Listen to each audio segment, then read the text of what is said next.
Justin. The present time is 8:56 a.m., Chicago, Illinois. A little bit of a late start.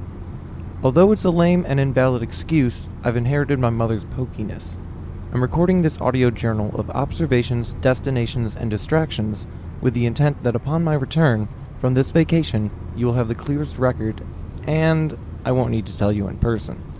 I just had my morning caffeine intake from Sip Coffee House at 1223 West Grand, a 4-shot iced mint melt-away with whole milk, whipped cream, and drizzled fudge. I know it's getting chilly, but it's just the way I like it. Strong, sweet, and cold, through and through. The total was $8.62. That includes the brown sugar pumpkin muffin. Pumpkin was a surprise, but I'll admit, a pleasant one. Damn good muffins. I'll be sure to pick one up for you when I'm back in Chicago. I'm heading down I-55 south at the legal speed of 70 miles an hour. Hope to make good time. The air is crisp, a cool 52 degrees. I look forward to the fresh air after getting through the drifting smog of Gary, Indiana. Check in soon when I get closer to my destination, recording for you, your friend and co-host, Joseph Blanski. Justin, 96 miles down, 98 with slight traffic, approaching the town of Haddonfield. I know I had the brown sugar pumpkin muffin, but I had to stop in for second breakfast at the Double H Diner outside Joliet. Normally I don't slow for sloppy joes, but they boasted the best and my stomach was calling. I have a weak stomach, but I'm a glutton for punishment. Great food and charming decor to match the tasteful service. I always keep an eye out for special retreats away from the big city. I sent a parcel your way. The food is out of this world. It's shipped to my name, Joseph Blanski, but I trust the kindness and goodness in your heart. You won't open it until I give the word. Judging by the proximity of my location and the estimated 2-3-day USPS priority shipping, the package should arrive just in time for the podcast. Just in time. Just in time. Just in time. Just in time. Get it? Get it? I'm sure you do get it. Get it all the time. Speaking of time, it is 10:35 on this beautiful Sunday morning. It should be time for me to see the sights and enjoy my stay. Signing out. Talk to you soon, Justin. Hello, and welcome to Tuesdays with Gory, a weekly horror movie podcast hosted by me, Justin Fink, and my co-host who couldn't be in the studio today is actually calling from his vacation hotspot. That's right. Hello, Joe Blanski. That's right, Joe Blanski in the house, and we have a special guest in the studio. Isn't that right, Blanski? Yes, we do. I'm happy to say so. Do you want to introduce yourself, please, to our listeners? Oh, hi. Hi, I'm Shea Cahill. What do I call myself? I'm for this particular episode, I guess, I'm a Lycanthrope Aficioando. It sounds really fancy. Yeah. It's not that fancy. You just have to watch, a fuck ton of werewolf stuff. Okay. And, everything. I'm not saying just the good stuff. You watch all the really bad stuff, too. And you have to deal with it. Yeah. We got an expert in the house, Joe. Excited about it. I don't want to go that far. You called yourself an expert. I said an aficionado. That's what I said. When you responded to the Craigslist ad, you said you were an expert. You said, I am an expert. Well, you also said you would pay $12 an hour, and that hasn't happened yet. We'll talk about it later. Talk about that. Yeah. This is very inappropriate. Why would you bring this up? I guess. I'm sorry. All right. So, anyways, you introduced yourself. Now, we're all here. Joe is on vacation. Not technically here. Yeah, that's right. I'm phoning it in. Yeah, Joe. Quite literally, not metaphorically. Right. Joe, where are you? I am here in Haddonfield, Illinois. That's right. Looking for your sister, huh? Nope. Looking for my love. Oh. I wonder why I assumed you were looking for your sister.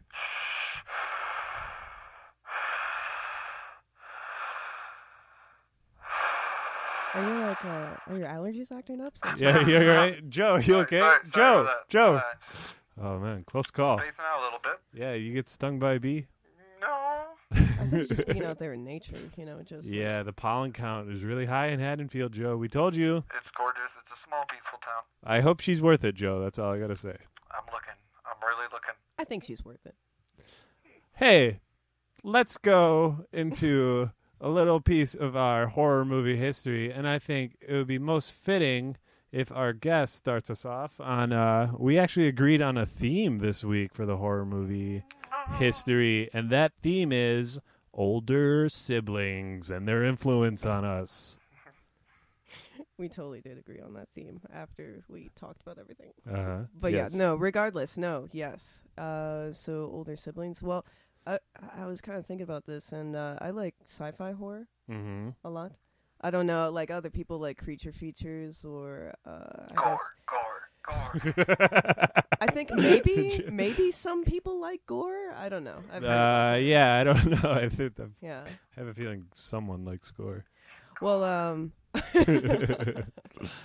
some people like gore, but regardless, no. My older brother, he introduced me to like I guess just the horror genre, doing like sci-fi stuff, and I watched Event Horizon. And that was one that probably was. I watched that way too young. Is that like that? I think that's something that goes along with it too. Pretty visceral. That's a scary movie.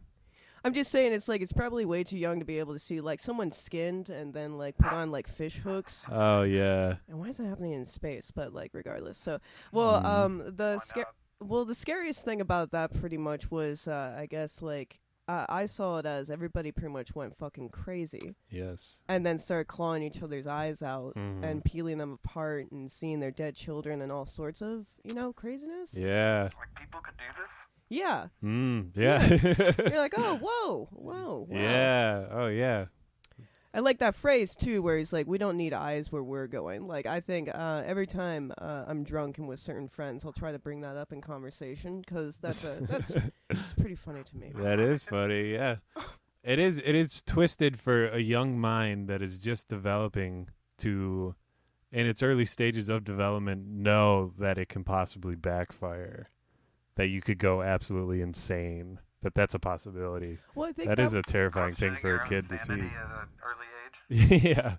Well, maybe like going like later on when I saw things like The Thing, it's kind of talking about this certain place in space that you can go that's like beyond all imagining and beyond all horror, and hell has nothing on like the void of space. Yeah. And it's so insane that there have been, lots of different sci-fi thing, like in Firefly, where like people went to the void, and then when they came back, they were so fucked up from what they've seen because like humans just can't comprehend this certain part of space. Yeah. And so it's like it's a lot of monsters from a point of like insanity. It's like insanity making physical monsters. Yeah. And that's kind of a theme that like I'm attracted to, and I like a lot of different like stories that have that same theme. That like it's very Lovecraftian. Oh yeah, it's totally right. Yeah. Where like you're not sure if like this person's just fucking crazy or if there really are like tentacle like elder gods that like live in this like crazy void that's between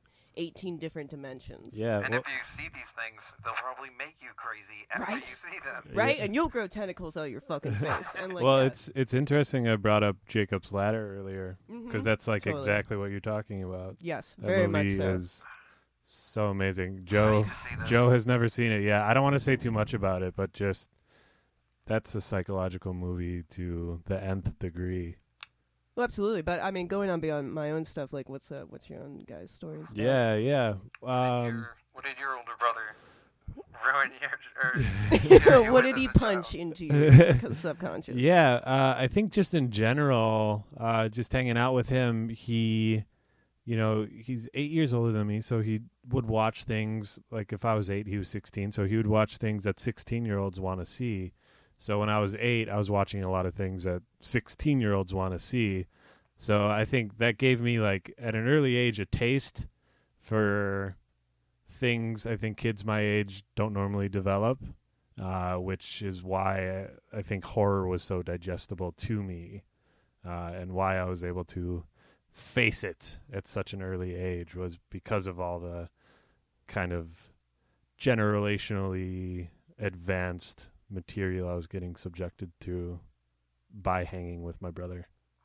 It toughened you up. Yeah, it's like going to prison and like having to get tough before you get there. You're right. It's exactly like prison. Mm-hmm. Horror is prison. Yes, true. But it's a fun prison. It's a prison with music. Super Joe. Yeah. How about you, Joe? Joe, you still with us? I'm still here. Okay, all right. Good. I would have to say my brother, what he really traumatized me with was we stayed up all night and watched Evil Dead 1 and 2. Woo! Really into the dawn when your mind is kind of losing it in like tiredness. Mm-hmm. Oh, and those blew me away. And we didn't even watch Army of Darkness, and I was just left hanging and being like, what? Ash versus the Army of Darkness? What happened? How am I supposed to sleep now? I'm going to dream of milk spurting weird zombie aliens. I don't care if it was a funny thing. Is that a remake or not? I'm going crazy.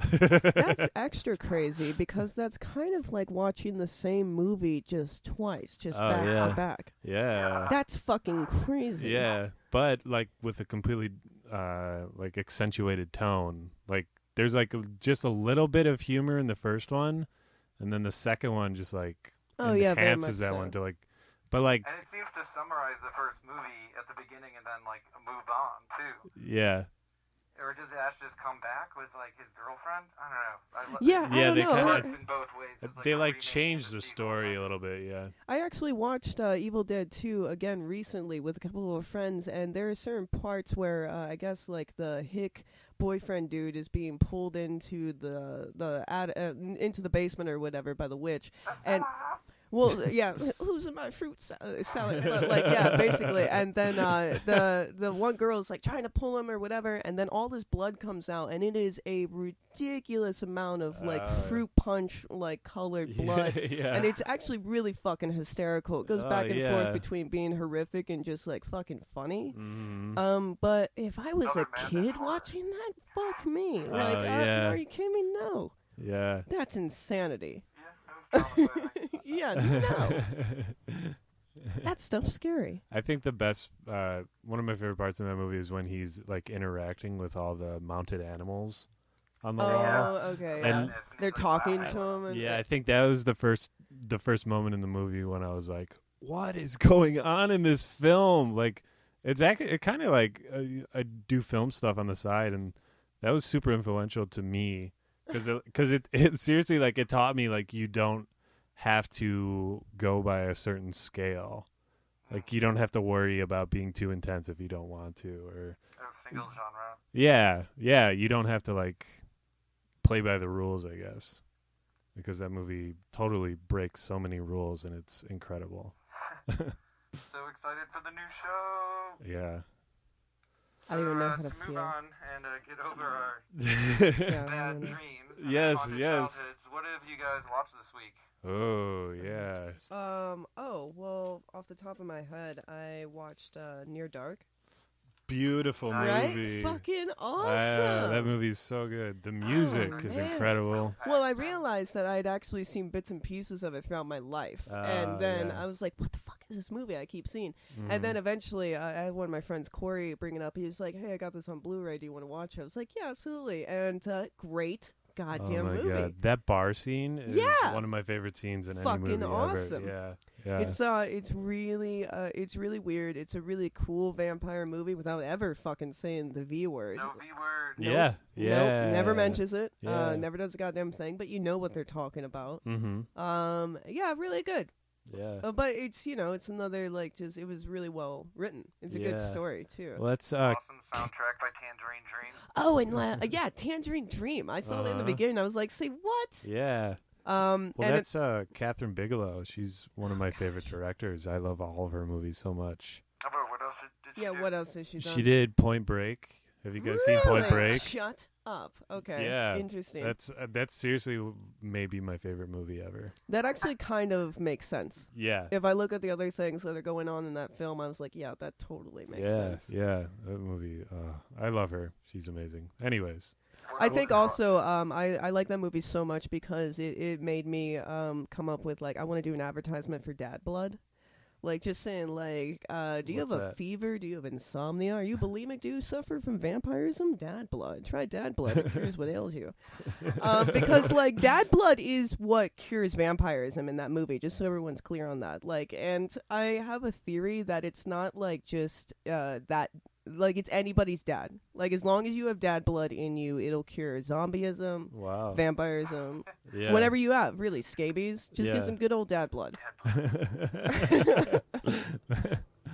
Wow, that's really deep. But no, that was one. I watched Wolf Cop. Yeah. Speaking of deep. Wolf Cop. I won't go too much about it. Like, it's not a good movie. It's not a good movie. Is that What? a new movie? Yeah.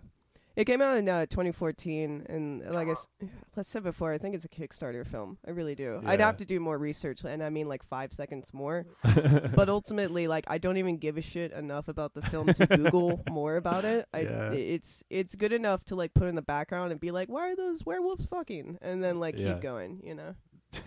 Or like, why is that werewolf cop like solving crimes? Yeah. And then like you keep going. Sounds like a good movie to watch with a bunch of people so you can make fun of it. Oh yeah, you know, if you Live. were like getting drunk with like 10 of your best friends, like put Wolf Cop on. Yeah. Oh, I got it. When I get back, we'll have to watch it, Justin. Yes. Let's get ripped. But no, I don't know. What have you guys been watching?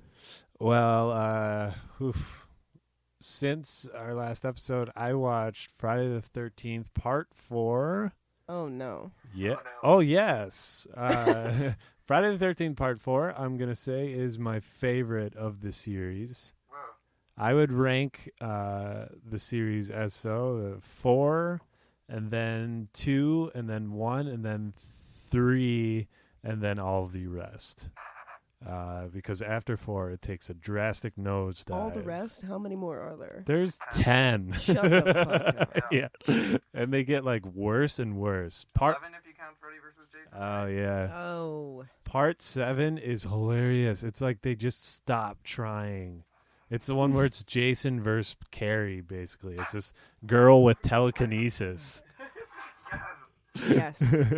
And like the dialogue is horrible. The characters are so bad. I loved it though. I watched the whole thing. Because the other ones I was just like skipping through. I was like, So anyways, that's I think that's it. I'll try That's to what you watched? That's not true. We watched- Joe's we like, I watched like American Werewolf in London Yeah. together. yes. Well, I was well, I mean, like if you guys before are, you left for Haddonfield. Yes, exactly. Yeah, you invited me over to help you pack and then watch it. Okay. Yeah. We watched American Werewolf in London the night before Joe set out to Haddonfield to find his love, which I thought he was going there for his sister, but Nope. turns out I was wrong. We should have talked more about All that. wrong. We got to work Well, I don't on do much communication. talking, except for on Yeah. this podcast. Yeah. Oh no, Joe, were you stung by a bee? Joe, You really got to get an do you need an yeah. EpiPen? Oh, sorry, You really need we watched American Werewolf in Yeah. some sort of medication. London. And during my trip, I was like Yeah. perusing. I took the train Oh yeah, south. I watched on your tablet. on my tab. I watched Night of the Demons, Woo! which was this really good B80s romp of a whole bunch of different mix of things. Nice. It was like what did they say? It wasn't a haunted house. It was a possessed house. Interesting Mm. spin on like haunted house demon Yeah. zombie movie. And then I also watched Creep, the Blumhouse found footage movie, Yes. which I'm starting to enjoy these Blumhouse movies. Yeah. This is like background fodder after watching Unfriended the week before. I want to see some more of those. That movie's so Unfriended. goofy. Unfriended, yeah. No, and Creep, they were both Oh, I really agree. funny. Yeah. And then I also, I've been watching a lot. I watched You're Next and As Above, So Below, and both of those were really fantastic. Yes, agreed. They're both interesting. Like You're Next has an interesting twist on the home invasion movie, Mm-hmm. and As Above, So Below, I have to rewatch because it's the first movie that I was like, wait, I'm not giving this enough attention. So I bought a Blu-ray copy of it today after watching it, streaming it. And, really stoked to rewatch it. It has to deal with alchemy and going into like these alchemist crypt which really does it for me because I like weird magic, and I also like cave movies. I like cave horror. The Descent rules. Would you say you like strange magic? Strange magic, don't you know she's strange magic? God damn it. Anyways. Hello, brother. So yeah, those are the movies I watch. Yeah. It's kind of making it hard for me to think about the movie that we are going to talk about today because I watched so many horror movies, they're mixing up in my head. Yeah. And what did we all watch and what are we talking about? Thank today? God we got an expert here. Oh, God. Feeling this bad. No, we watched The Howling. It is came out in... We really did? excited. Cool. What? Holy shit. Sounds sweet. That sounds sweet. What was that about? So it came out in 1981. It was directed by Joe Dante, who later on he also directed Gremlins, which is probably what most people know him for. Yes. Wonderful, wonderful film. Yeah, Gremlins was pretty good. I don't know. Anyway. Pretty It's good. all right. I don't Come know. on. Have you heard of it? Have you heard of Gremlins? So, what can you tell the listeners what happens in The Howling?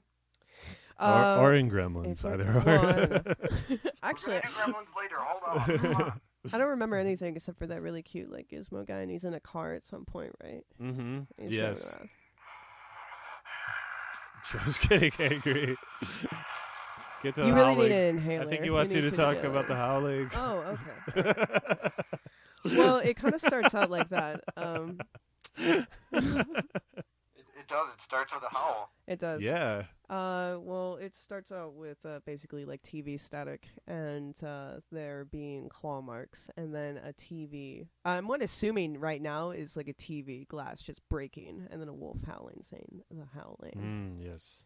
It goes into TV static because Karen, the main character, is a news reporter. Mm-hmm. When we come in, you're hearing some kind of audio clips talking about serial killings have been going on. Like basically women have been dying, being killed. And Karen is, she's been having an ongoing conversation with the mysterious Eddie character. When we come into the movie, she is Eddie the Mangler. Eddie the Mangler or the Strangler? Mangler. All right. Well, I don't know. Because he mangles. He mangles people. He doesn't just strangle. No. He mangles. What? Is there more of a squeezing thing? I think it involves more like shredding Okay. instead of squishing. Yeah. Yeah. Dismemberment. Yeah. Very much so. So Karen is meeting up with this person that, for all intents and purposes, like this is a person that she believes is a serial killer. Mm-hmm. So she goes and, I don't know, I guess first she meets up at a telephone for absolutely no reason, kind of. Like, that just extends, like, the tension, I suppose. The telephone, yeah. But when they really meet, they meet in the sex shop. And actually, what's really cool is the main character, Karen, she's walking in there and she seems really, really uncomfortable. And that's real. They're in a real sex shop, and she is really fucking uncomfortable. And that was part of, like, the actress. She was like, I don't like doing this. Wow. Yeah. So anyway, so she ends up going to the back and starts watching, like, a film. They're One of the jerk booths. Yeah, very much so. Is that what they're called? Is that what guys call that? I'm pretty sure they're called jerk booths. They're called jerk Jerk booths. Is that what they booths. refer to them in Clerks? Maybe? I don't remember that part. Hey, Joe, maybe if you were in it, then it would be a jerk booth. Oh, You you get what I'm jerk. saying there? Well, they're in one of these fucking glory boxes, Yes. and Puts on a smut film. he puts on something like a snuff film. Yeah. It's really bad. It's gang rape that's going on there. Yeah. Oh, and I wanted to mention this because I don't like to really compare like books and movies because fuck that. They're two different mediums. Just shut up. Mm-hmm. Anyway, so like, but basically, in the book, because this is based on a book, Karen's character is raped by the Eddie character, and that's what happens in this scene. And so I think that the film, the director, like, is trying to suggest that Eddie did rape her. I see. There's a film that is being played in it. Yeah, very much so, because like as you see throughout the rest of the film, she's like haunted by what he did, but she can never say what happened. It's like flashbacks of the film. Yeah, the Yeah. film like is the film is very obviously like rape and like gang rape and like just like the worst scenario ever. Yeah. And instead of her seeing what happened to her, she keeps seeing flashes of like shadowy Eddie and then like flashes of this woman being raped. Right. So you can maybe assume that like she's just seeing this instead of seeing what's happening to her or what did happen Yeah. to her. And that would kind of make more sense because instead of like he was kind of ugly, like what else did he Yeah. do that really was like so terrifying to her, like Yeah. like, Also, I was thinking too, like, how did he get his own film? Like, it's not his sex shop, yeah. Like, how was he like, hey, put my film on? It's a smut film where I kill people. Like, like the police are looking for me. Here, let me, I don't know, maybe he's got to deal with the guy. But I'm saying that supports your theory that like maybe there's no movie there. That's like just how she perceived. Something, I don't know, but I think there's absolutely nothing subtle going on with this film. So No. I think if there is No. any nuance, that might be where they're trying to sneak that in. Yeah. Well, anyway, so something terrible happens to her, and she's taken out of the sex shop, and actually Eddie is killed. The police come in and they find out what's going on, and they kind of intercept him while this transgression is going on, and they shoot him. Yeah, and she's like, "Oh fuck!" The the trigger happy cop.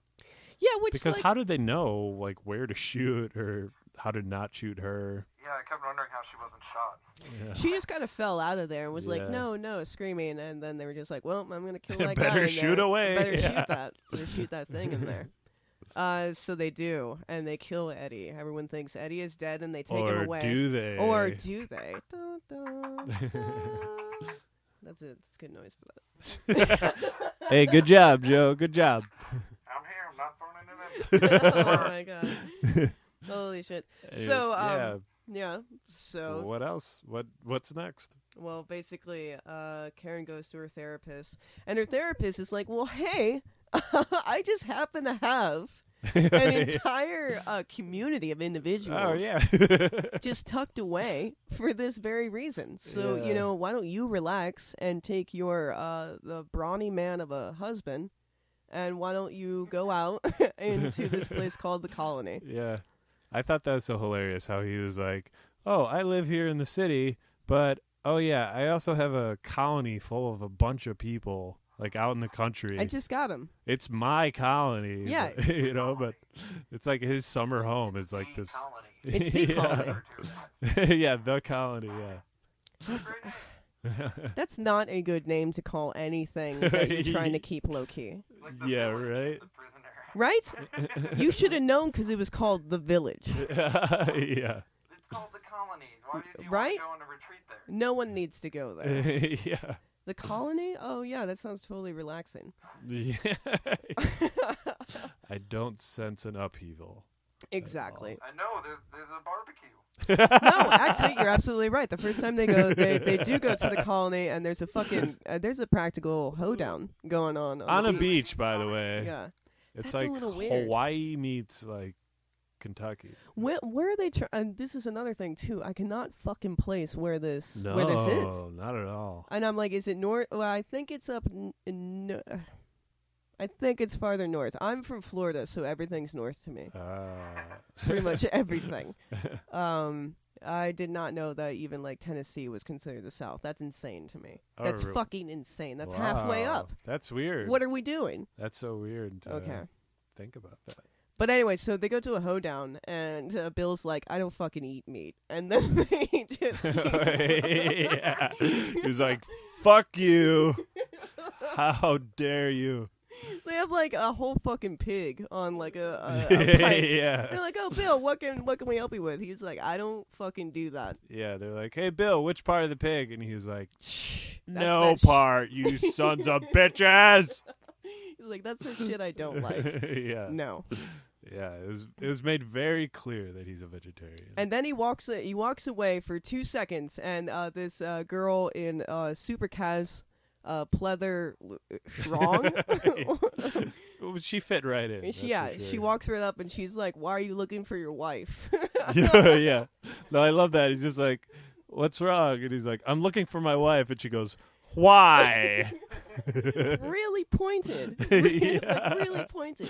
He didn't have an answer for her either. He's like, what good the question, shit? actually. Why am I looking for her? I'm going to go over here and drink this punch. I kind of want to bone you. Can Yeah. I do that later? So anyway, he goes and drinks this punch, and Marcia still goes over to Karen, is all like, why the fuck is she here? God, I'm upset about that. Yeah. Yeah. I found the wife. Yeah. So anyway, so she goes away, and what happens basically after that? Karen is like really suspicious. She doesn't think that anything's right. She's still having nightmares. She's still having flashbacks of things that happened to her, and she hears strange things in the woods. And she just doesn't trust that there isn't something out there. And she ends up going out there with her friend, and they find a mutilated bull. Yes. And they're like, oh, there must be wolves. There must be wolves in the forest. Then the townspeople, like two of the like farm owners or something, like Slim run Pickens, I do believe. Was it? Well, I think that's a little later, because I think he's like the sheriff or something. Is that? I don't know who the fuck Slim Pickens is, but I Slim- know he's in this film. Slim Pickens is like the most like southerner guy in the film. Have you seen Blazing Saddles? Yes. He's in it. He's Hedy Lamar's like his like henchman or whatever. What was he? Maybe he was a cop or something. Oh God. I don't know. All Anyway, this tangent. Okay, what happened? Basically, it's like random kind of Dukes of Hazzard references are interjected throughout this whole fucking film. Like just when you think it's getting creepy, then there's like a yokel that just wanders on the set, and you're like, what the fuck is going on? Okay, where are they again? Where are they? I have no idea. Yeah, because they're such like sophisticated city folk. Yeah, right? Yeah. And they're just around all these mountain boony werewolves. Yeah. Just the colony. It's just a colony. There's nothing else going on. So anyway, Karen thinks there are wolves out in the fucking forest, and so Bill goes out with the rest of the guys, like, we're gonna hunt down this wolf, and we're gonna take care of this stuff. And because of that, he ends up shooting a rabbit. And then, let's see, TC, the guy, Weird-looking dude. the weird dude who's running around yes. with, like, a wolf pelt on. Yeah. He basically is like, well, my sister wouldn't mind cooking that for you and fucking you. Why don't you go up into our cabin and do both those things? That's right. And the sister is That's Marcia. Marcia, yes. Who was very pointedly. Yes, the pointed, the one who was like, I told you it would be trouble bringing her. And she points a very candid Yes. Yes, so do they get it on? Not at first. Right? First she like cuts off. She scratches him or something. Yeah, she's all like, I'll cook this fucking rabbit later. Yeah. And then tries to kiss him. And he's like, oh, yes, at first. And then it's like, no, I shall fight this. Yes. Yeah. He is like very like, the way he like throws her off like is so violent. It's like, what the fuck are you doing? It's really strange for as violent as he acts in the beginning of like, get the fuck away from me. Oh yeah. But then in the end, basically, he does go out there. He later on that night he gets scratched, and I can only assume it's scratched by Marcia whenever she's in werewolf form. Oh yes. He goes back. He gets treated for like rabies and all sorts of shit. Yeah. And then, like, 2 nights later, Karen's like, I would like to have sex with you, my husband. And he's like, no, I had rabies shots. Yes. I don't want to do that. Then he immediately goes out Yes. and has Yes. mutative, Yeah. like, formative werewolf sex with Marcia. He turns into a werewolf while he's having sex Now, with what her. did you guys think about that? I'm sorry. Okay, that scene was incredible. I loved it. I was so happy it happened. It was scenes like those that really carry that movie for me. That was so amazing. I'm so happy that happened. But what the fuck was up with that turning to an animation for 5 seconds at the end of that scene? Used there and never used again. No. Used for 5 seconds. Yeah. And it's literally just to show their silhouettes Yes. of them together. Boning as werewolves. Boning as werewolves. Him turning into a werewolf and howling at the moon. Yes. And how many shots of the moon did they like need to cut to in this film? Because it's got to be the highest in movie history. Which doesn't matter because they explain that they can transform whenever they want. Yeah, exactly. Yes, they don't need the moon. So at the all. full moon is like inconsequential to anyone's fate. Yeah, if we didn't mention that already, that's very important to this. It's just a nice thing. It's a nice thing to Yeah. cut through. Hey, let's look at the moon Hey, again, look huh? at the moon. Just by the way. Well, it's very relatable. Also, Everyone's this seen is the moon. happening. Yeah. Wolf sex transformation. Oh, Yeah. man. Well, okay. Let's just backtrack a little bit. Let's go on the theory that Karen was actually raped by Eddie. Okay, Uh-huh. so Karen was raped by this guy who was calling her for months and months, Yeah. telling her graphic details about killing other women. Mm. She actually had the balls and is also insane Yeah. and went out and tried to meet this fucking guy Yeah. without the police's help, with just like the fucking her news station. Yeah. What the shit is that? Yeah. And then she gets raped, and then her therapist is like, "You need to go into the woods for a while. You guys just calm down." So she goes out there, and then her husband is like, "Okay, well, whatever. I don't really feel like sleeping with you. I'm gonna go out into the woods and go do this." Yeah. He's like way too easily swept into this werewolf lifestyle. That's all I'm saying. I'm saying like he's way too easily coerced. Natural hunter. Well, I don't know. He just got scratched, and then he. Oh, you didn't even mention the scene where all of a sudden he's like eating ribs or something. Oh, that comes after. Yeah, right 'cause he after was- after his wolf transformation sex. I thought. Oh, That it is happens true. after That that. is true. Oh, okay. Yes. Okay. Because he's a beast now. That's right. And he can't resist anything. Not even he can't resist like werewolf sex. He's not going to be able to resist some fucking ribs. That's right. I'm Yeah. hungry, I'll eat anything. Yeah, right. Yeah, Sure. Man. Yeah. What Right. What a guy. I know. I'm just like you're kind of a jerk. He is an Look. asshole. Yeah, right. You're a Actually, jerk, that dude. whole like news team were shitheads. Like, why would you send her out there like that? Yeah, and can we talk about her boss being like the terrible man from UHF, like the evil Yeah, arch yeah. nemesis? When he says, "Oh, He's I never a don't know," good guy.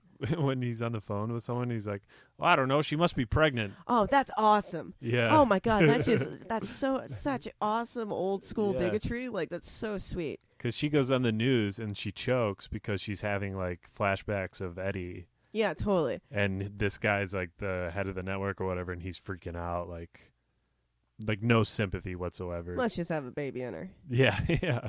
I'm like, yeah, that's probably it. That was intense. That's cool. Yeah. Well, okay, after werewolf sex. Okay, so there's that bit of animation for about 5 seconds, which is pretty fucking cool. Joe, you still with us? I'm here. I'm listening. Are you there, How's man? Haddonfield?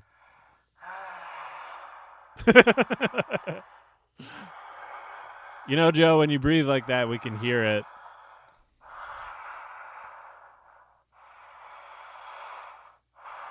Have you been watching any cool shit lately? Have you been... Joe, Hello? Oh, hey. have you found your love yet? No, still searching. Still looking, huh? No, wandered through a few backyards, peered through some laundry, behind some bushes. Uh-huh. Can't seem to find her, Justin.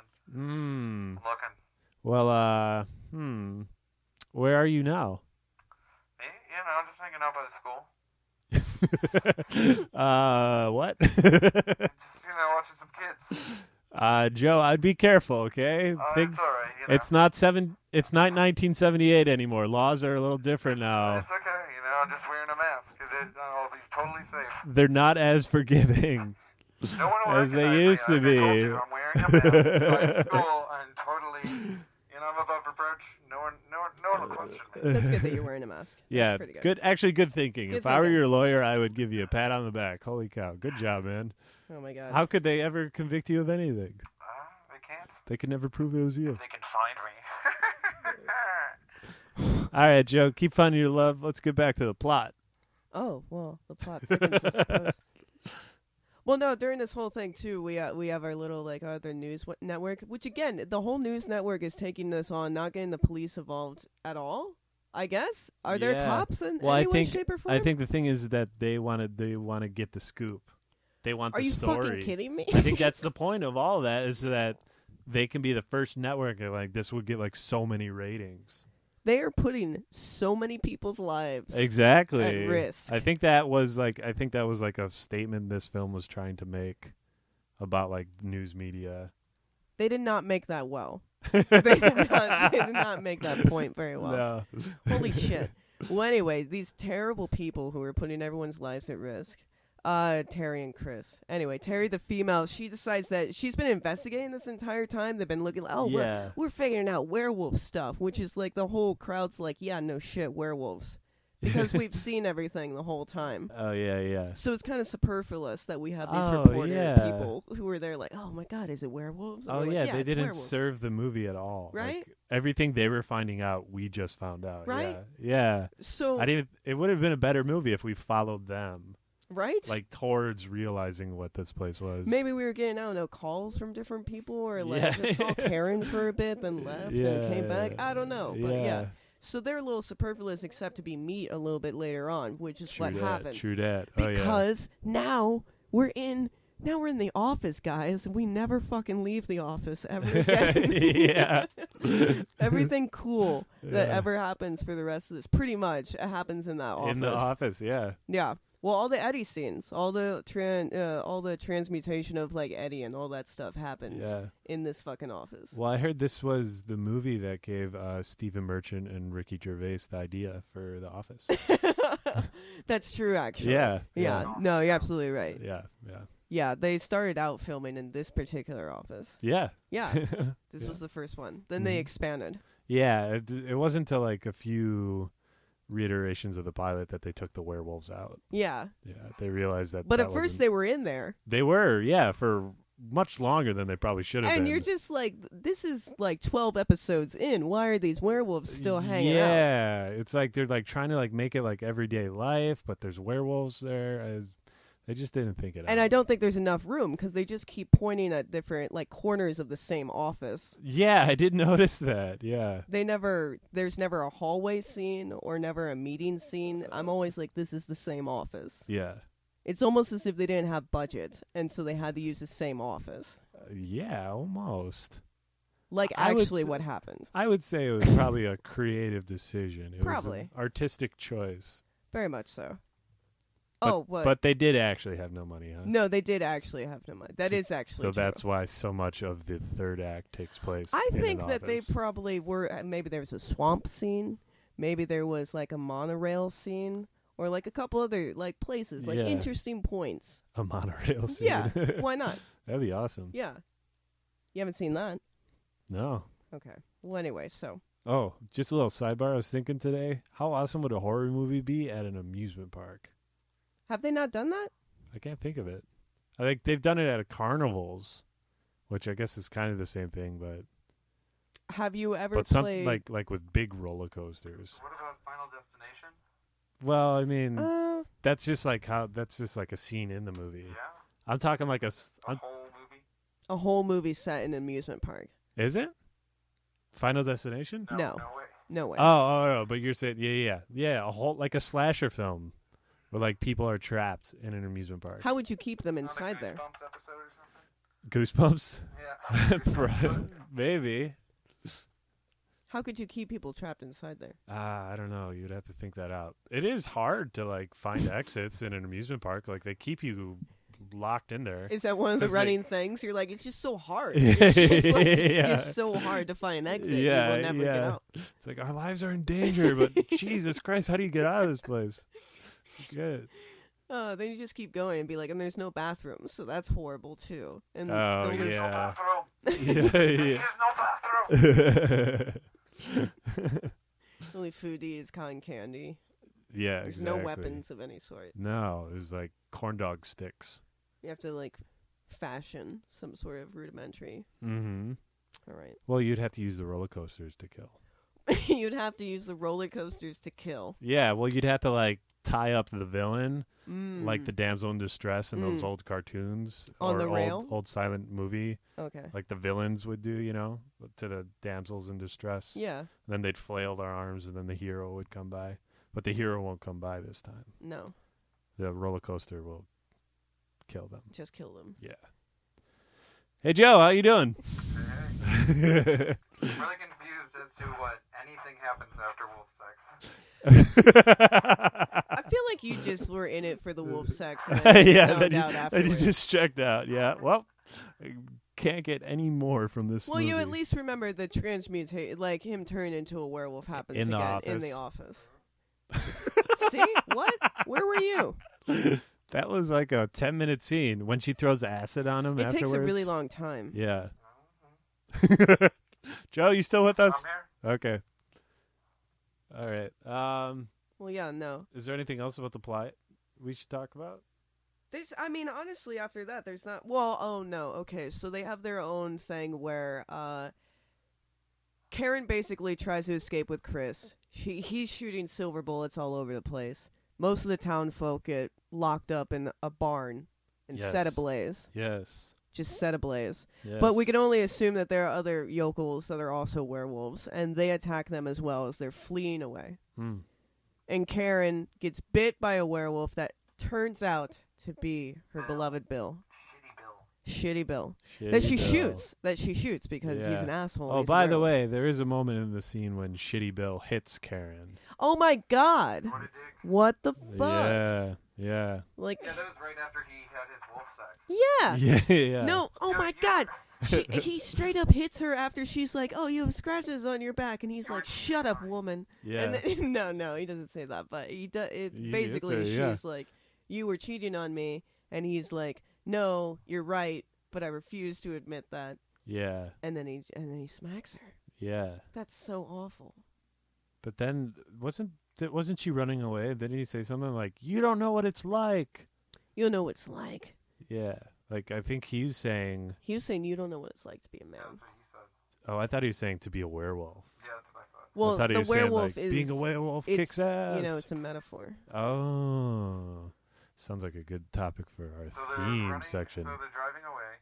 Yeah. And she gets bit by Bill, Yes. and they shoot Bill, kill him in the backseat, and that's how we Yeah. find out it's actually Shitty Bill and not just another werewolf. Not just another werewolf. No. yeah, it's Shitty Bill. So basically, she goes onto the network, and we're like, "Oh, okay, everything's fine." But then she turns into like a kitty werewolf person. For some reason, her werewolf, when she turns in that, she looks like a cat. Yeah, well, she didn't just go to the network just because, like, but she said because she got bit, so she knew she was going to turn. Yeah, she's trying to like So she show was like, them. "We need to warn You the need- people. you We need need to to show them that see." this is real." And then And she's all crying and sacrificing herself yeah. So she transforms into live a on kitty air. werewolf person. Yeah, and then what's his name kills her. And Chris kills her. Yeah, And Chris On lives. live TV. on live TV. And Chris is like so basic. But Chris is the most basic character ever to Yeah. totally survive. Yeah. Oh, totally. He's just like, what? Who There's- is this guy? Yeah, there's nothing discerning about him. No, there's like. He just sleeps with like probably my favorite character. I love Tracy. She was great. She's got moxie. She had a lot of moxie. She was going out there. She was getting it She done. was sneaking into cabins, You looking know for what I mean? clues. She was getting it done. She knew everything before everyone else. Yeah, and that's why she's the only person who dies in this Exactly. movie. Yeah. Jesus Christ. What does that say? Yeah, it's almost like the screenwriter was like, "Wait a second, you're starting to have too many dimensions. I must kill you." Exactly, right? Yeah. And then Chris just lives. Yeah. Chris. Yeah. You Hey Joe. you okay there, Joe? Hey. Hey. Joe, Joe? I'll tell you what. Let's take a break. You go take some Benadryl, buddy, okay? Yeah, I'll take some Benadryl. What? Don't wear yourself out, all right? Nope, I'll You're- just stay right here. All right, and when we get back, you'll fill us in on your quest to find your love, right? I'll let you know. All right. Oh, the sun's setting. It's getting dark where you are. It's promising. Is there a full moon tonight or?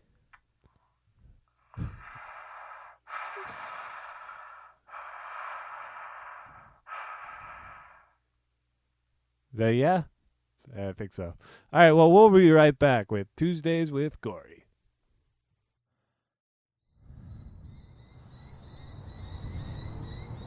Justin. This is Joe. It is now 9:35 p.m. Been driving around all day. Sorry I lied to you about the train. I didn't want you to know I was driving alone. Thanks Thank you for all the rides. I miss you, Justin. I'm awaiting your phone call. Just driving with Laney. Do you guys like the Wolfman? Lon Chaney Lou Chaney Lucci. I got a mango. No. I gotta talk to Justin and Shea. I wish they'd call me back. Lou Chaney, Spider Baby. Lou Chaney, Lou Chaney. Call me back, guys. Call me back, guys. Call me back, guys.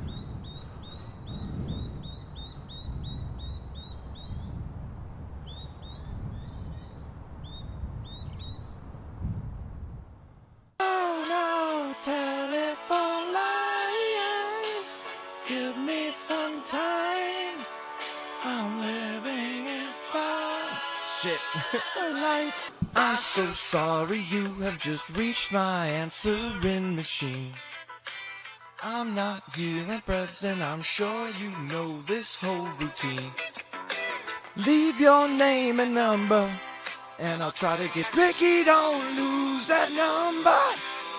It's the only one you own.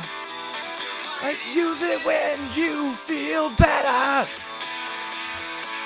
When you get home.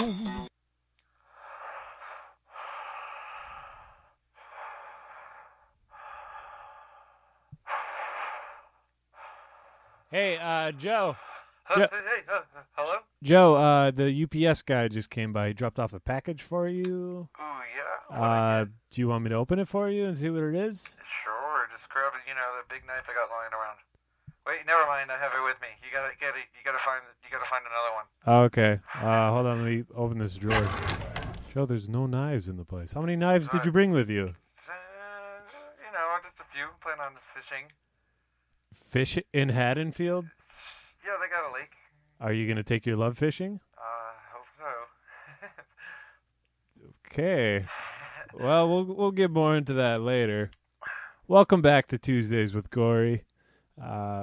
We are discussing the 1981 film, what's his name? Joe Dante. Joe Dante's The Howling.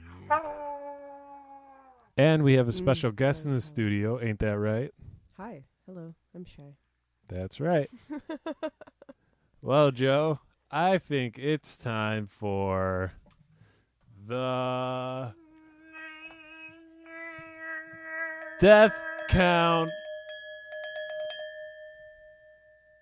Yeah, that's the death toll for you. It's a good cowbell. All right, coming in. I know it's not a cowbell, but I like saying it's a cowbell. Coming in at number 1 is, what's that character's name? Oh, Terry. Terry! Which is awesome. Okay, so, by your rules, there's only one death in this movie. Yeah. But can you explain the rules? Because, in the end, there are, 4 or 5 different characters that are killed off. But you say that they don't matter. They don't exist. Yes. All right. Well, why?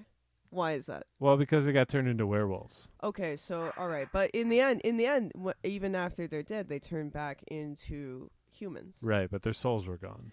It's just a corpse. Well, yeah, but that's still Bill. Someone's husband is dead. Yeah, and if Someone's father, someone's brother, someone's sister, someone's mother. They passed away. Yeah, and sometimes you gotta kill your brother who's a zombie and shoot him in the head. Yeah, but, you do. Yeah. It's not a death, he's a zombie. Mm-hmm. He died But when he turned that's a into fatality. zombie. He's already dead. He's already dead. He's become a part of the Legion of the Damned and a servant of Satan.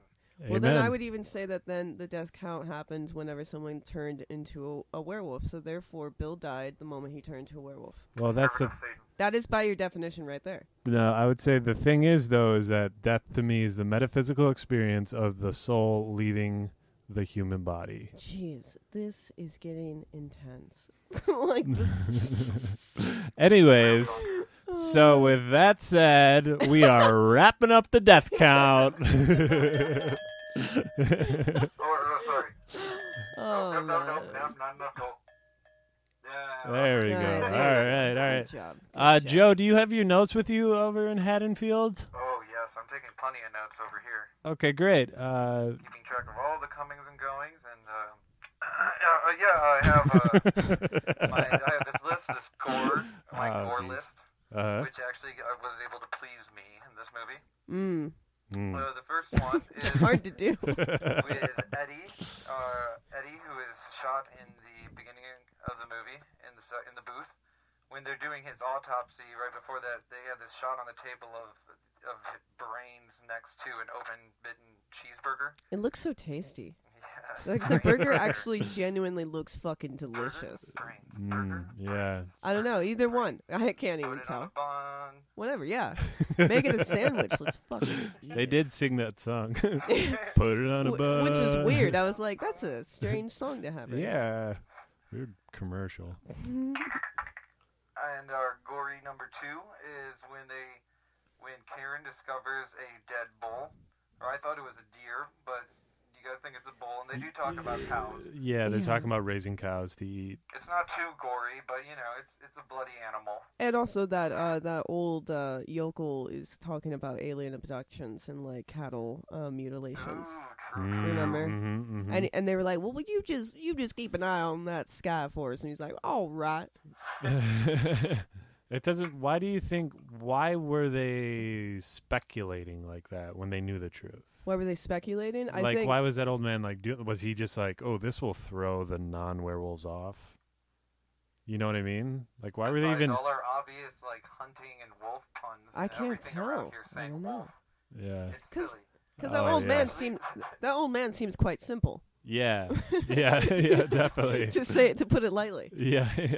Not to cut you off, but the next Sorry. gore part involves a cut off arm. That's Oh, right. Yes. When Terry is being hunted by one of the werewolves, she manages to cut off its arm, and it is werewolf arm, transforms to human arm. Well, it's all spurting blood, by the way. Way to go, Terry. Yeah. Transforms into human arm, and then inflates and deflates, and all these pulsing, gross. Definitely the peak gore of the movie. Really nice focus on it. Mm. And then the other, or I would say the last gore scene, is near the end when they encounter the entire colony of werewolves. They are all feasting upon the previously brave Terry. And she's entirely ripped open, and you see her rib cage, and it's split apart. Oh, poor Terry. Yeah. Oh, poor Terry. You know, I don't count the transformation scene as a gore scene because it's, I don't know. It that's doesn't not really a involve gore scene. I mean, it's fucked up, and well, it's kind of intense. It reminds me of Dragon Ball Z. It goes on so long. It goes on so goddamn long, and you're like, Yeah. why don't they just run away? Why don't they just push them down or do anything? Like, you have 15 minutes. Yeah. Figure something out. So yeah, that's gore feast. Yeah, feast. That's the end of the gore for the movie Yeah. that I got to enjoy. And people got shot. Yeah, then people that's got not shot. gore. That's People not get shot all the time. Yes. Next, we would like to discuss themes of this movie and whether or not they were properly executed. And I believe the first theme that we were already talking about a little bit, Shea has some pretty fascinating ideas on the kind of the animal versus human thing. Shea, if you wanted to say what you're saying. Oh, well, I mean, I think, I don't know. None of... Wolf sex later. You're talking about wolf sex later. God damn it. You can't, it's inescapable, the werewolf sex. You have to, it's the elephant in the room. You have to talk about it to an extent. But before talking about that, I think it's interesting to see It's interesting, like, because if you look at the behaviors that the people do and you actually compare them to what real, actual fucking wolves do, this is the exact opposite. Like, no wolf goes near people. No wolf would normally attack people. And also, wolves, like, mate for life. If you want to go into the whole Bill, like, cheating on his wife and everything like that. And, like, the animal magnetism and whatnot. But I'm just saying that, like, these are all traits that you wouldn't see the animal actually doing. So, my theory is that humans can't fucking handle both their basic, like, urges and this power that they get by being, like, a werewolf. So, really, the thing that makes a werewolf evil isn't the wolf part of it. It's the human element of it. Because people just can't handle that level of power, which that's actually a theme that keeps happening and is reoccurrent throughout a lot of different films. Yeah. Talking about how, like, power corrupts. Right. And so I don't know. I think that could be an element to this, and it's mostly supported by how easily Bill is, like, tempted into being supposedly this evil fucking baser animal. Even straight up talked about by the doctor. Oh yeah. Who runs the colony throughout the film. In the beginning, he's repeatedly they play news announcements of him talking about primal urges and how to deal with primal urges. Yes. Well, I thought one of his first lines, and it was really fascinating, was said something along the lines of repression is the source of all neurosis. So in that sense, it's like he's insinuating that werewolves are the highly evolved human. Like, they are uninhibited and they have nothing repressed, and because of that, they do not suffer any neurosis. Like a transformed man. Right. So I thought that was interesting. Well, no, I mean, I guess, like, yeah, if a lot of us were given more powers, we probably would be, like, more jerks, I suppose. I don't know. I would like to think that I wouldn't be a jerk, but I probably in some instances, like, would be, just because I'd be like, well, what the fuck are you going to do about it? Oh, yeah, right. You know? It's kind of hard to turn that down when, like, especially you've had a bad day or something like that. You're like, no, you know what? You know what? You know what? Yeah. I'm a werewolf. You're not gonna fucking stop me. I'm like, I'm gonna cut in line. Not natural. Give me my fucking latte right now. I'm a goddamn werewolf. Yeah. Like, I wasn't gonna bring it up, but then you know what? You said the wrong fucking thing to me today. Yeah, they even say something like that, where they're like, even they're talking about how the psychologist went to control them to help them, like, unwind. And he's like, no, you're crazy. And he's like, crazy, we're much more than that. Actually, it's kind of interesting, too, because in the end, I don't know if you guys caught this, whenever they shoot the therapist, he says, oh, thank God. And then he falls down. And I'm like, what? I'm like, maybe this whole time, like, he saw this more of a curse, and he's trying to, like, get all these people into the same ideology of, like, no, we have to, like, live peacefully together because it's the only way, because he can't think of any way that would cure them. Right. Well, was he the original one? Maybe. And he bit all the others? Maybe, I don't know. Found him through being a doctor and decided to set up this experimental colony. Right. Of werewolves. Yeah, so I would say he's a werewolf. He doesn't like the fact that being a werewolf involves hurting people. So he wants to start this movement of peaceful werewolves. Oh, yeah, very much so. No, we talked about that because ultimately we were talking about the two different kind of camps and ideology of werewolves, where, like, this the doctor obviously wanted everybody to be peaceful and just live off fucking cattle, and then the rest of them were like, we can't do that shit. We're werewolves. Like, we want to eat people. And then that's probably what might have pushed Eddie to go into the city and to become a serial killer, because him acting out these things that we see as, like, a serial killer's actions, like, that's really when he turns into a werewolf. He's just, like, fulfilling that need. He's doing what's natural to him. Yeah, what he thinks is natural. Yeah. Which is scary if you think about, I mean, I hate to go there at all, but, like, people who actually do, like, sick and disgusting things like murder, or anything of that nature, like, I would say to them, that's the feeling they experience, is like, this is my natural thing I have to do. Joe, did you get any like Benadryl? Did you get any like? Joe, are you okay?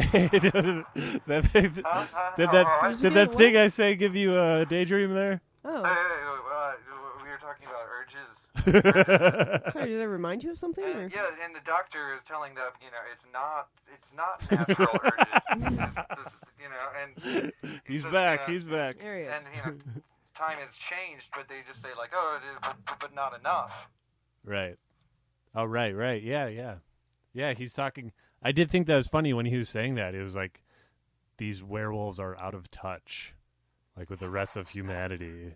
It's like even werewolves have to worry about like staying up with the trends or not. That being, is true. yeah. Werewolves do have to worry. Especially when they go public when Karen transforms at the end of the movie. Oh yeah. I know there are sequels, but or do they deal with werewolves being a nationally known phenomenon, or do they think it's not true? Like, Oh, well, they people deal with that think? already in the end of this fucking movie, because like you see the people at the bar at the end of it where one person's like, what just happened? They're like, and then one guy's like, that lady just turned into a werewolf and then they shot her. And then the other guy was like, well, you're fucking drunk. And he's like, yeah, but that's still fucking true. Right. Yeah, and it's like, They're good with special effects these days. Right. exactly, totally. So it's like they dismiss that almost immediately after it happens, Mhm. which is kind of that's kind of a cool thing that they're suggesting too. That like even if something that crazy happened, we'd probably still be like, that was special effects. So we'd be like, was that real or not? It's on TV. I can't tell. I think this is another theme I want to talk about is I think that is about how we hear so much negative news stories that we're like desensitized to them, Mm-hmm. and that like we can hear, like we'll see on like Facebook or whatever, we'll see like, oh, there was like a tsunami somewhere and a bunch of people died, Yeah. and it's just like that doesn't mean much to us. Like I hate to I hate to say, like, I know that like it's an awful, terrible thing that has happened to a bunch of people, but we're so desensitized that we know how to just read stuff without even like personalizing it Oh yeah. or like thinking about for a second what that reality actually is like. So Like losing the human connection. yes, Joe. Almost as if you don't understand the concept of death.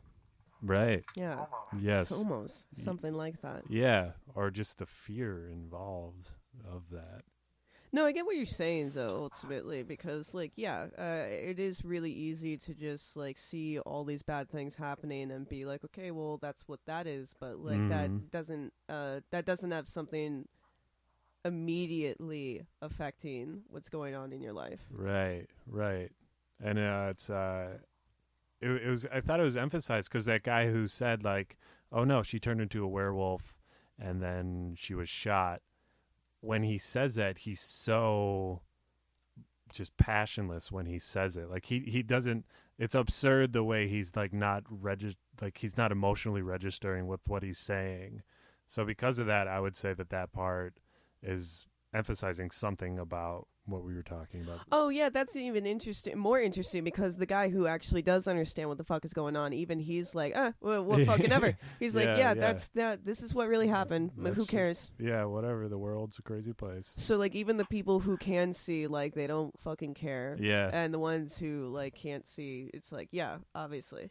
Yeah. Interesting. So maybe it's almost like it could be like a warning tale. Like I don't know what they could be trying to warn us of, but they're trying to say that wolves, basically. They're saying there are wolves everywhere in our chili, in our liquor. In our chili, yeah. It's everywhere.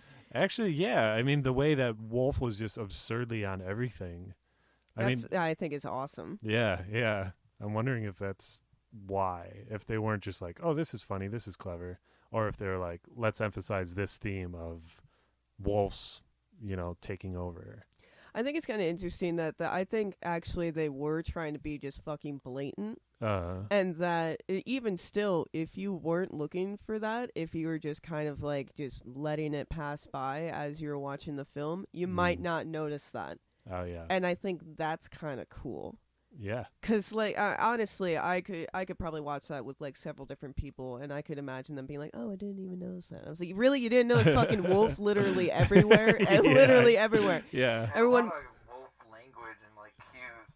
Like, when they first go hunting and he shoots something, it's like, oh, whoa, it's your first shot. You're a natural hunter. Oh, yeah. And Like, all man, the I know jokes, he's all gonna the be jokes. The first werewolf.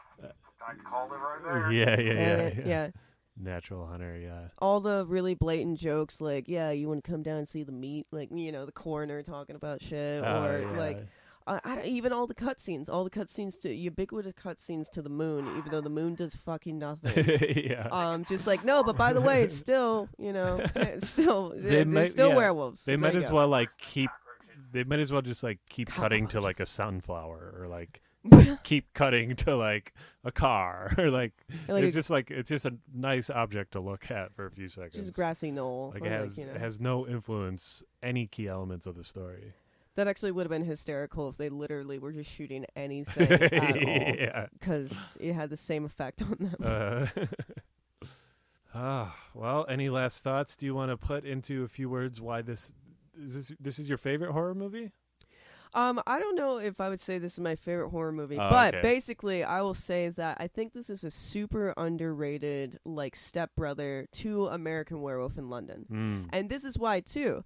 American Werewolf in London and The Howling, they both come out in the same year.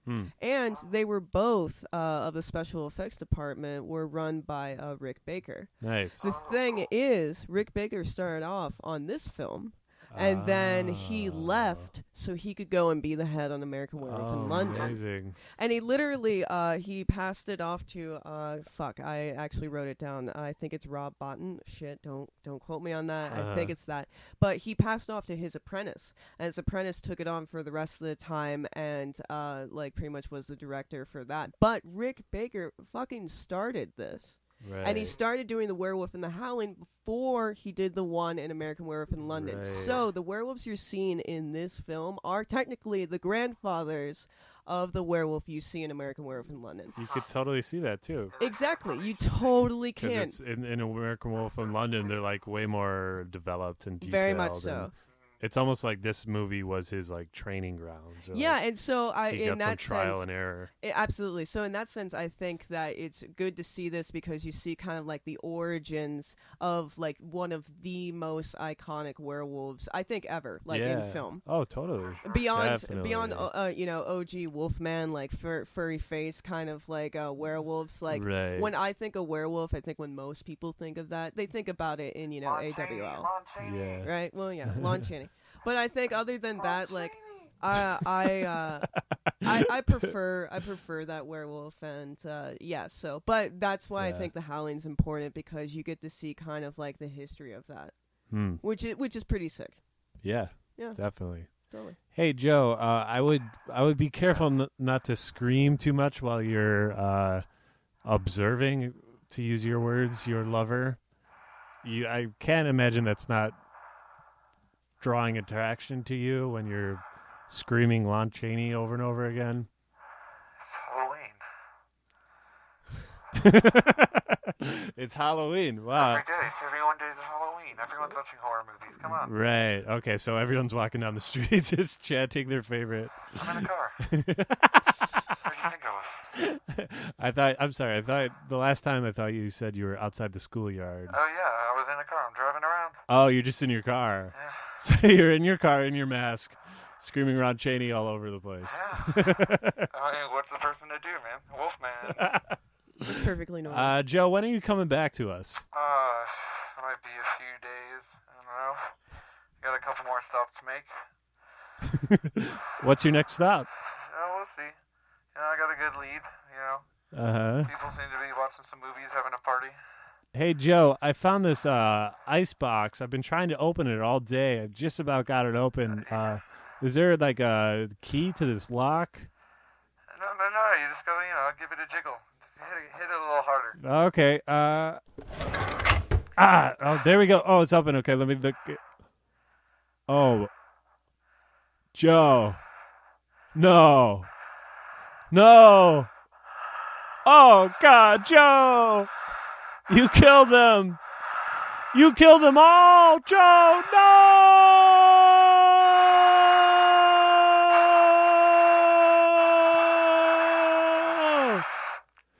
Well, Shea, thanks for joining us. Yeah, guys, it was really good. Thanks. Been a wonderful discussion, wonderful time.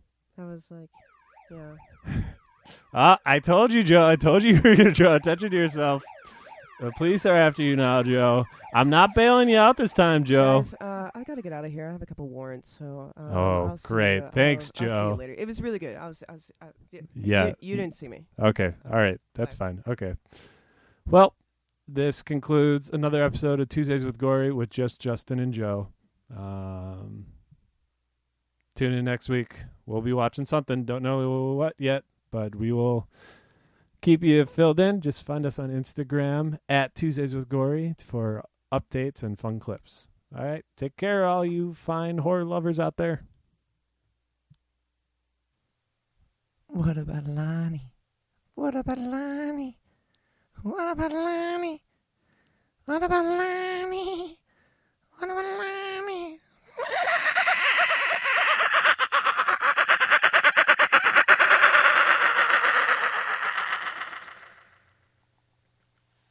Hey there, kiddos. Watching a scary movie during Halloween month? If so, post a screenshot on Instagram, hashtag it MaggotPhone. That's hashtag MaggotPhone. It'll be our own little private hashtag to discuss the films we love during Halloween Horror Month. Tuesdays with Gory has been a presentation of Moss Tapes. For more information, please visit www.mosstapes.com.